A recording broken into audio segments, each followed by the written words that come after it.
एक छोटे से गांव में सीमा नाम की एक गरीब औरत रहती थी। उसके पास न बड़ा घर था, न ही ज्यादा जमीन। पति का देहांत बहुत पहले हो चुका था और उसके दो छोटे बच्चे थे, राहुल और रानी। घर की हालत इतनी खराब थी कि अक्सर बच्चों को आधा पेट खाना ही मिल पाता। लेकिन सीमा के हौसले कभी टूटे नहीं। पहला संघर्ष, भूख और गरीबी। सीमा रोज सुबह दूसरों के खेतों में काम करने जाती। धूप, बारिश या ठंडी हवा, कोई भी मौसम उसके कदमों को रोक नहीं पाता। वह सोचती, अगर मैं हिम्मत हार जाऊंगी तो मेरे बच्चे भूखे सोएंगे। मुझे लड़ना ही होगा। गांव के लोग उसे देखकर कहते, बेचारी, इसके नसीब में तो बस दुख ही लिखा है। लेकिन सीमा मुस्कुराकर जवाब देती, नसीब को मेहनत से बदला जा सकता है। दूसरा संघर्ष, बच्चों की पढ़ाई। सीमा चाहती थी कि उसके बच्चे पढ़ लिख कर एक अच्छा जीवन जिएं। लेकिन किताबें और फीस जुटाना उसके लिए आसान नहीं था। उसने गांव के चौधरी से उधार मांगा, पर चौधरी ने मजाक उड़ाते हुए कहा, सीमा, तुम्हारे बच्चों का पढ़ाई से क्या काम? उन्हें तो मजदूरी ही करनी पड़ेगी।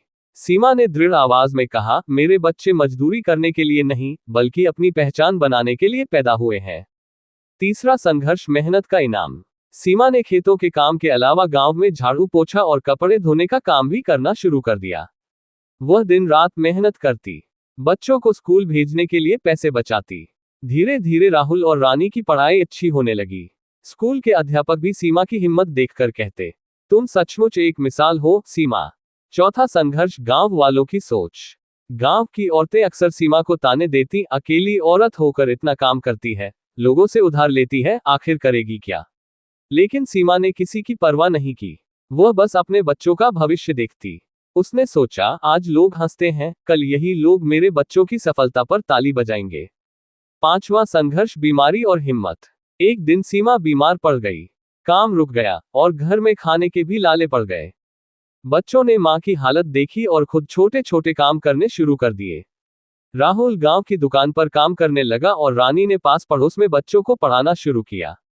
सीमा ने आंसू भरी आंखों से कहा, मेरे बच्चे ही मेरी ताकत है। मैंने सही किया कि उन्हें पढ़ाई पर लगाया। सफलता की शुरुआत, सालों की मेहनत रंग लाई। राहुल ने पढ़ाई में अच्छे अंक लाकर शहर की एक बड़ी कंपनी में नौकरी पा ली। रानी भी अध्यापिका बन गई। जब दोनों भाई बहन सफल होकर गांव लौटे तो वही लोग जो सीमा का मजाक उड़ाते थे, अब उसकी तारीफ करने लगे। चौधरी ने भी कहा, सीमा, तुम सचमुच हिम्मत की मिसाल हो। तुम्हारी मेहनत और संघर्ष ने दिखा दिया कि औरत चाहे गरीब हो, लेकिन अगर वो ठान ले तो कुछ भी कर सकती है। कहानी का संदेश, गरीबी इंसान की ताकत नहीं छीन सकती,